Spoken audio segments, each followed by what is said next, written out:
सुरचनमकरन्दाय भक्तजनमानसनिवासाय श्रीरामचन्द्राय नमोऽस्तु रामाय सलक्ष्मणाय दिव्यै च तस्यै जनकात्मजायै नमोऽस्तु रुद्रेन्द्रयमानिलेभ्यो नमोऽस्तु चन्द्रार्कमरुदगणेभ्यः। श्री राम जय जय राम श्री राम जय राम जय जय राम श्री राम जय राम जय जय राम। कृष्णाय वासुदेवाय हरये परमात्मने प्रणतक्लेशनाशाय श्रीकृष्णाय नमो नमः। नारायणं पद्मभवं नारायणं नमस्कृत्य नरं चैव नरोत्तमं देवीं सरस्वतीं व्यासं ततो जयमुदीरयेत्।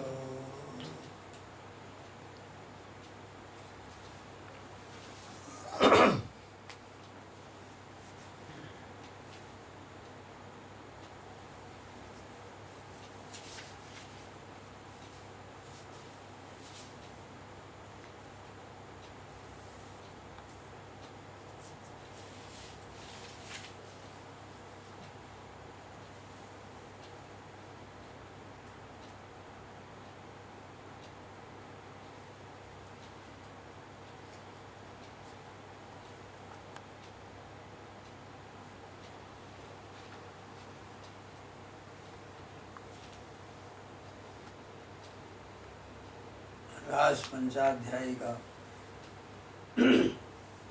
प्रथम श्लोक। भगवान पिता रात्रि शरदोत्फुल्लमल्लिका वीक्षरन्तुं मनश्चक्रे योगमायाम् उपाश्रितः। इसमें रात्रियों का वर्णन और योगमाया, भगवान होते हुए भी उन अनंत कोटि ब्राह्मी रात्रियों में उत्फुल्ल मल्लिक आदि ऐसी रात्रियां थीं। उन रात्रियों में रंतुम मनः चक्रे, रमण करने का मन बनाया। दूसरा श्लोक है कि तदोनुराजा ककुभा करैर्मुखम। उस समय पर उरूपानाम नक्षत्राणाम राजा उड़पा चंद्र, नक्षत्रों का राजा चंद्रमा पूरब दिशा से अरुणिम राग रंजित लालिमा को लिए हुए उदय हुआ।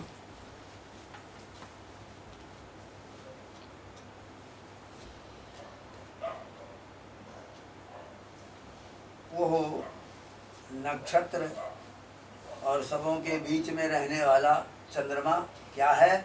ककुभा। उसकी ककुभ संज्ञा है। का कु कु यदि तो पृथिव्याम और का आकाशे, आकाशे मंडल रूपेण और पृथिव्याम प्रभा रूपेण। आकाश में मंडलाकार होता है और जमीन में आकर के उसकी चांदनी छिटकती है। इस प्रकार का वो चंद्र है।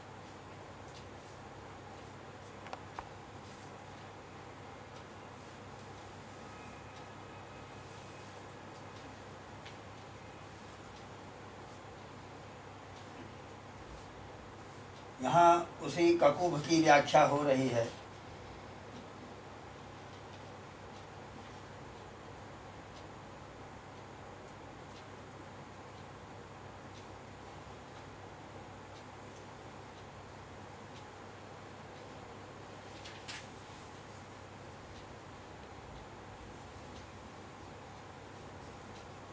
यहाँ एक प्रश्न पैदा हुआ है।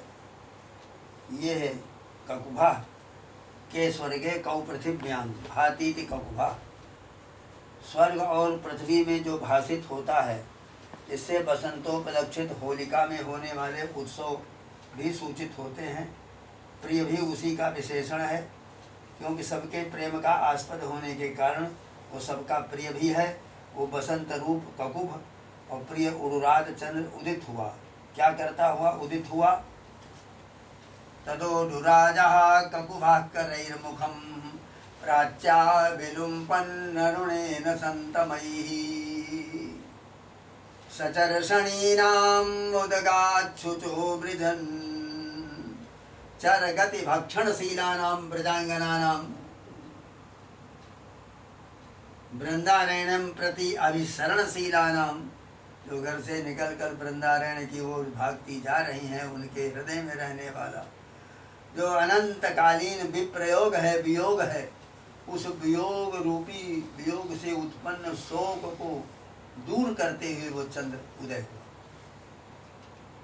प्रिय संगमा भाव जनित विषया विषादान मृजन संतमयी करैश्च सोद्दीपन विभाव जनितेन अरुणेन प्रिय संगम संभावना जनितेनानुरागेण प्राच्या नित्य प्रियायाः श्री वृषभानुनंदिन्याः एव चर्षणीनां श्री कृष्णेन सह रन्तुं गमनशीलानां अन्यासां व्रजांगनानां विरहाग्निना पीतं मुखं विलिम्पन्।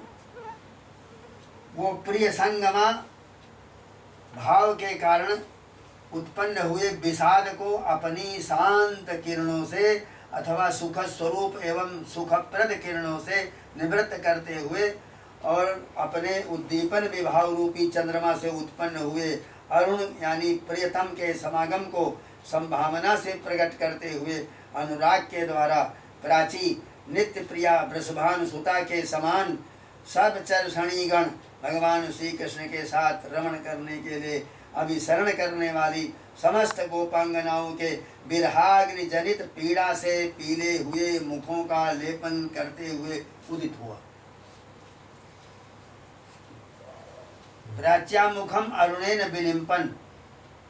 प्राच्याः नित्य प्रियायाः प्राची दिशा जो है पूर्व दिशा, उसको अरुणिम राग से लालिमा से रंजित करता हुआ उदय हुआ। तो यहाँ समझा रहे हैं कि नित्य प्रिया जो ब्रजभूमि के मुख वृंदारण्य को अरुण किंसुक आदि रक्त पुष्पों के विकास के द्वारा रंजित करते हुए उदित हुए। उस समय बसंत के उदय से यूं तो सभी जीव भूमियों की ग्लानि निवृत्त हो गई थी, किंतु उसने प्रधानतया वृंदारण्य को तो किंसुक कुसुमादि की अरुणिमा से और भी अनुरंजित कर दिया। किंसुक पलाश जो है उसकी अरुणिमा होती, पुष्प लाल लाल एकदम होते, तो उनसे वो सब अनुरंजित भूमि हो गई। जब समस्त जड़ वर्ग भगवान की लीला में उपयुक्त होने के लिए उद्यत हुआ, तो विराट भगवान का मन रूपी चंद्रमा भी उस रमण लीला में उद्दीपन रूप से सहायक होकर उदित हुआ। क्योंकि विराट तो भगवान का परम भक्त है, जो विराट रूप है या जगत है वो भगवान का भक्त है। उस चंद्रमा में जो उदयकालीन लालिमा है वह उसका भगवत विषय अनुराग है। उसमें जो श्यामता है वो ध्यानाभिव्यक्त भगवत स्वरूप है। ध्यान से जिसको आप चिंतन करते हैं वो स्वरूप है। उस चंद्रमा की जो अरुण कांति है वो मानो भगवत लीला की संभावना से प्रादुर्भूत हुए मानसिक उल्लास के कारण जो उसकी मंद मुस्कान है, उसी के कारण विकसित हुई दंतावली की अधर कांति मिश्रित आभा। समझो बहुत क्लिष्ट विषय। उस चंद्रमा का जो निखिल व्योम व्यापी अमृतमय शीतल प्रकाश है वो भगवत दर्शन के अनंतर विराट भगवान का उदार हास है। विराट के ईखत हास में उसकी देदीप्यमान दंत पक्ति की आभा ओष्ठों की अरुणिमा से अरुण होकर प्रकट होती है, किंतु उसके उदार हास में ओष्ठों के दूर हो जाने से उन ओष्ठों को अरुणिमा का संबंध बहुत कम रह जाता है। इसलिए उस समय उस दंत पंक्ति की दीप्ति जो है बहुत स्फुट होती है। नक्षत्र मंडल ही विराट भगवान की दंतावली है। उस उल्लास के कारण जो हर्षोत्कर्ष से उद्गत रोमावली है वही ये वनस्थली के वृंदावन के सब वृक्ष हैं। इस प्रकार भगवत लीला दर्शन के लिए उल्लसित होकर विराट भगवान का मन रूपी चंद्रमा प्रकट हुआ। उस चंद्रमा का विशेषण है। ककुभा के स्वर्गे मंडल रूपेण कौ पृथिव्यां प्रकाश रूपेण च भातीति ककुभा। जो मंडल रूप से आकाश में और प्रकाश रूप से पृथ्वी में प्रकाशित होता है वो चंद्रमा ही ककुभ है। वो क्या करता हुआ उदय हुआ कि संतमय करई चर्षणी नाम श्री कृष्ण रसास्वादनाय वृंदारण्यम प्रति अभिसरणशीला नाम प्रजांगना जनानाम शुचः तम आदि रूपान प्रतिबंधान मृजन उद्दीपन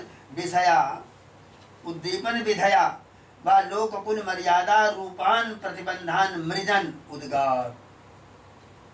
वो चंद्रमा सुख स्वरूप सुखप्रद अपनी किरणों से श्री कृष्ण रसास्वादन के लिए वृंदारण्य की ओर जाने वाली ब्रजांगनाओं के शोक अर्थात अंधकारादि रूपी प्रतिबंध जो थे, शोक था, अंधकार था, अथवा उद्दीपन रूप से उनके लोक एवं कुल मर्यादा रूपी जो प्रतिबंध थे उनका निराकरण करता हुआ उदित हुआ।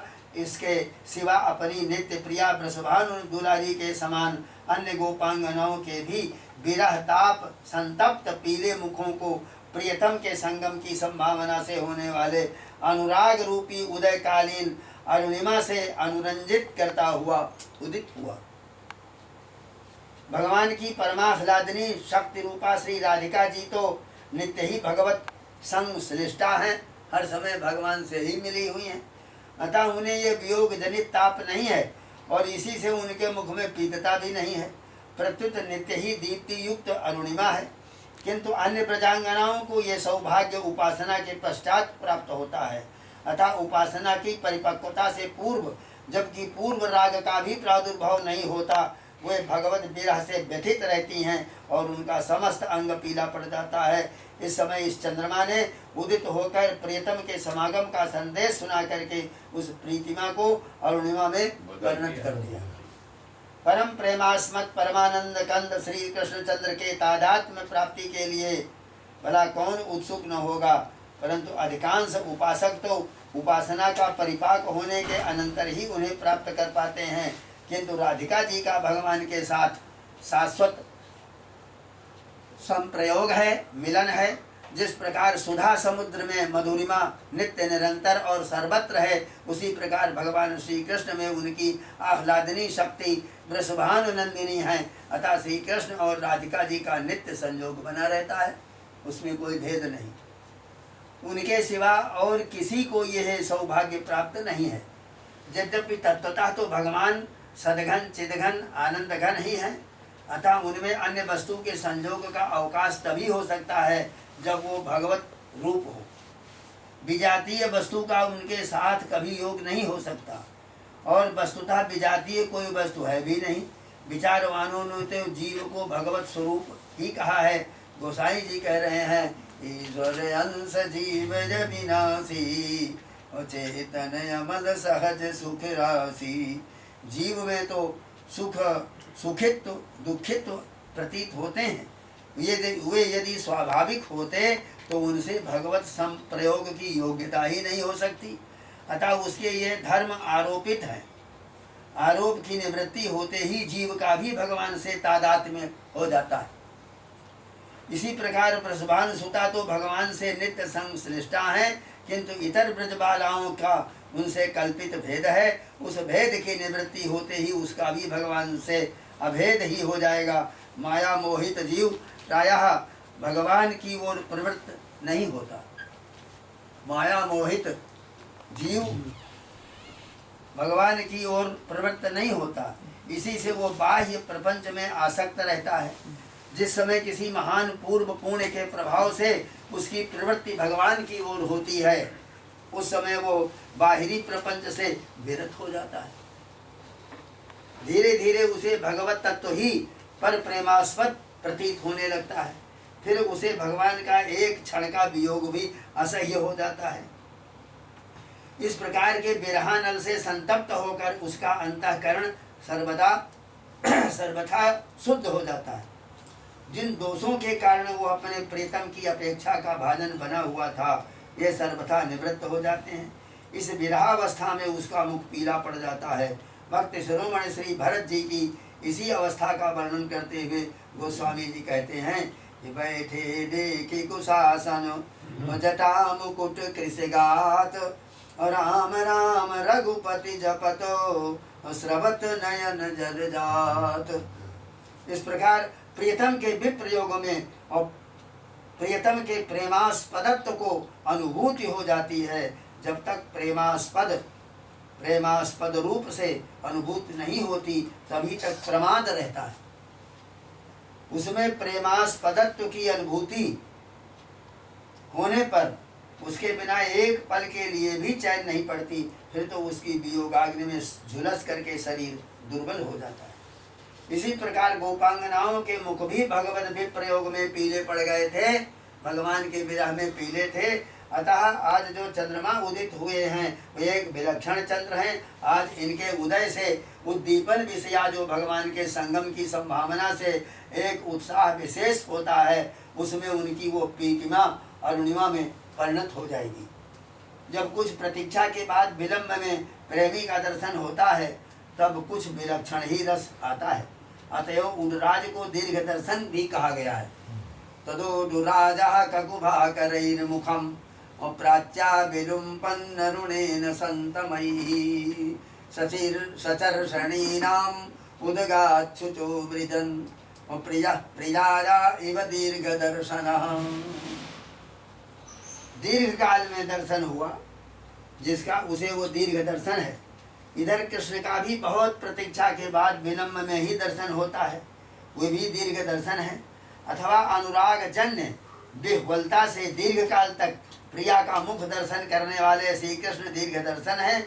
अथवा दीर्घ अर्थात नित्य है, दर्शन स्वरूप भूता दृष्टि जिसकी वे श्री कृष्ण दीर्घ दर्शन है। यहाँ समझ लेना चाहिए कि दृष्टि दो प्रकार की है, एक अंतःकरण वृत्ति रूपा और एक अनित्य दृष्टि श्रुति आदि, और दूसरी आत्मस्वरूप भूता नित्य दृष्टि।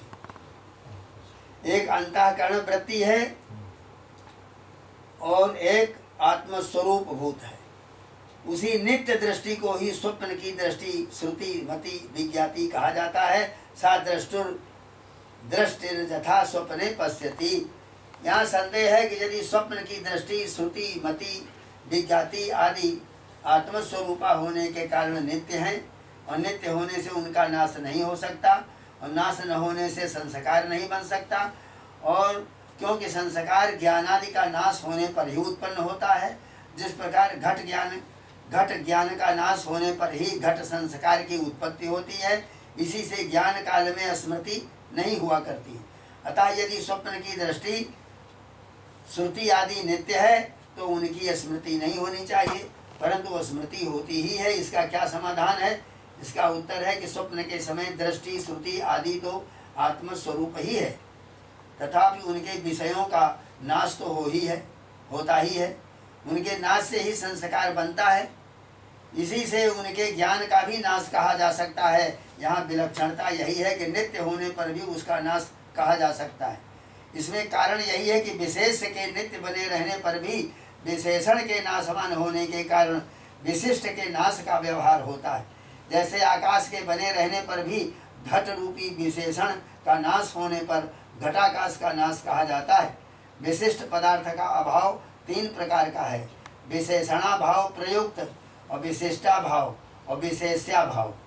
तो विशिष्टाभाव और उभयाभाव प्रयुक्त विशिष्टाभाव, जैसे कोई दंडधारी पुरुष है और उसके दंडित्व का अभाव तीन प्रकार से होता है, दंड रूप विशेषण का अभाव और पुरुष रूप विशेषण का अभाव और दंड और पुरुष दोनों ही का अभाव। इस प्रकार यहाँ विशेष अवस्था आत्म चैतन्य तो बना हुआ है, केवल शब्दादि विशेषणों के नाश से दृष्टि श्रुति मति आदि विशिष्ट ज्ञानों का नाश हो जाता है, क्योंकि केवल आत्म चैतन्य ही दृष्टि श्रुति आदि नहीं है, अपितु अनिर्वचनीय रूपादि से संबंधित चैतन्य ही दृष्टि और श्रुति है। अतः केवल चैतन्य के बने रहने पर भी रूपादि विशेष के नाम मात्र से रूपादि विशिष्ट चैतन्य का नाश कहा जा सकता है। इस प्रकार दृष्टि श्रुति आदि का नाश हो जाने से उनके संस्कार और स्मृति दोनों ही बने रहते हैं। इसी से कई आचार्यों ने सुख की स्मृति भी सुख का नाश होने पर ही मानी है। सुख की स्मृति कब होती है? जब सुख का नाश हो जाता है। और जब सुख रहता है तो उसकी स्मृति किसी को नहीं रहती। क्योंकि घट आदि वृत्तियों के समान वे सुख की वृत्ति को सुख से पृथक नहीं मानते। वे कहते हैं कि वृत्ति तो आवरण की निवृत्ति के लिए है। जो वस्तु अज्ञात सत्ताक होती है उसी का आवरण हटाने के लिए वृत्ति होती है। जिस वस्तु को हम नहीं जानते हैं उसको हटाने के लिए वृत्ति बनती है। सुख दुखादि तो अज्ञात सत्ताक हुआ ही नहीं करते। यदि कहो कि वृत्ति चैतन्य से संबंध कराने के लिए है, क्योंकि भिन्न भिन्न आचार्यों के मतानुसार वृत्ति दो प्रकार की है, आवरणाभि भवात्मिका और चैतन्य संबंधार्था। सिद्धांत यह है कि घटादि का प्रकाश घटाद्यवच्छिन्न चैतन्य से ही होता है, किंतु जब तक आवृत रहता है तब तक उसका प्रकाश नहीं होता, क्योंकि ज्ञान अनावृत चैतन्य से ही होता है। चैतन्य खुला हुआ है तो ज्ञान होगा। अतः वृत्ति का काम यही है कि आवरण की निवृत्ति करके अनावृत चैतन्य से संबंधित घटादि का ज्ञान करावे। वृत्ति जो होती है मन के भीतर होती है। उस वृत्ति का यह काम है कि वो घट के भीतर रहने वाला आकाश घस के टूट जाने पर जैसे आकाश में विलीन हो जाता है, उसी प्रकार शरीर के अंदर ये जो घट है इसके अंदर रहने वाला चैतन्य वो वृत्ति रूप से वृत्ति के कारण आवरण में फंसा हुआ है। चैतन्य संबंधार्था उसको कहते हैं, चैतन्य से संबंध है उसका। वे कहते हैं कि सबका परम कारण होने से ब्रह्म का घटादि से संबंध तो है ही। ब्रह्म जो है वो घट पट सबसे संबंधित है। अतः घटादि का ज्ञान होना ही चाहिए, परंतु ऐसा होता नहीं। एक विलक्षण संबंध मानने की आवश्यकता है, उसे अभिव्यंजक संबंध कहते हैं। चैतन्य का वस्तु के ऊपर अभिव्यंजन कैसे होता है? जैसे दर्पण में सूर्य आदि का प्रतिबिंब पड़ता है, उसी प्रकार जिस पदार्थ में चैतन्य का प्रतिबिंब पड़ता है उसी का प्रकाश हुआ करता है। लोक में देखा जाता है कि दर्पण आदि स्वच्छ वस्तुएं ही प्रतिबिंब को ग्रहण करने वाली हुआ करती हैं। घटादि अस्वच्छ वस्तुओं में उसका प्रतिबिंब नहीं पड़ता। उसी प्रकार चेतन का प्रतिबिंब भी अंतःकरण में ही पड़ता है। चेतन का प्रतिबिंब जो होता है वो अंतःकरण में पड़ता है, मन बुद्धि चित्त अहंकार के बीच में। कुड्यादि अस्वस्थ वस्तुओं में नहीं पड़ता, किंतु जिस प्रकार स्वच्छ जलादि का योग होने पर अस्वच्छ कुड्यादि में प्रतिबिंब ग्रहण की योग्यता आ जाती है। जल में जैसे सूर्य का बिंब पड़ा और जल से उठ करके दीवार में पड़ जाता है, तो उसी प्रकार अंतःकरण की घटाद्याकाराकारिता वृत्ति उस चैतन्य परमात्मा के साथ घटादि का संबंध कराने के लिए होती है। और जिस समय अंतःकरण की वृत्ति घटाद्याकार हो जाती है उस समय अंतःकरण वृत्ति संश्लिष्ट होकर के घट चैतन्य का प्रतिबिंब ग्रहण कर लेती है, इसीलिए घट की स्फूर्ति होती। कितना क्लिष्ट विषय है यहाँ, भाषा इसमें बहुत क्लिष्ट है। कोई आचार्य अंतःकरण की वृत्ति का प्रधान प्रयोजन जीव चैतन्य के साथ विषयावच्छिन्न चैतन्य का ऐक्य कराना चाहते हैं। विषय से विषयों से घिरा हुआ चेतन और चेतन दो प्रकार का। उनका मत ऐसा है कि जो वस्तु जिस चैतन्य में अध्यस्त होती है वही उसका प्रकाशक होता है। अतः घटाद्यवच्छिन्न चैतन्य को अपने में अध्यस्त घटादि का ज्ञान हो सकता है। घट से अवच्छिन्न जो चैतन्य है वो अध्यस्त है अपने में, इसलिए घट का ज्ञान होता है। तथापि प्रमाता जो जीव है उसे उसका ज्ञान किस प्रकार हो कि प्रमाता तो जीव है और घटादि का ज्ञान होना ये वृत्ति है। अतः इंद्रिय मार्ग से विषय तक गई हुई अंतःकरण की वृत्ति उस विषयावच्छिन्न चेतन के साथ इंद्रियों के मार्ग से, आँखों के मार्ग से और सामने जो रूप दिखाई दे रहा है वहाँ तक गई हुई जो वृत्ति है वह अंतःकरण की वृत्ति उस विषयावच्छिन्न चेतन के साथ जीव चेतन का अभेद कर देती। क्या हुआ? आपके हृदय से निकली हुई वो वृत्ति और जो स्वरूप देख रहे हैं आप आंख से, उसके साथ जाकर के उसका ऐक्य अभेद कर देती है। उस समय वह विषयावच्छिन्न चेतन में अध्यस्त, विषय अंतःकरणावच्छिन्न चेतन यानी जीव चेतन में अध्यस्त कहा जा सकता है। अतः इस प्रकार अंतःकरणावच्छिन्न चेतन के साथ विषय का आध्यात्मिक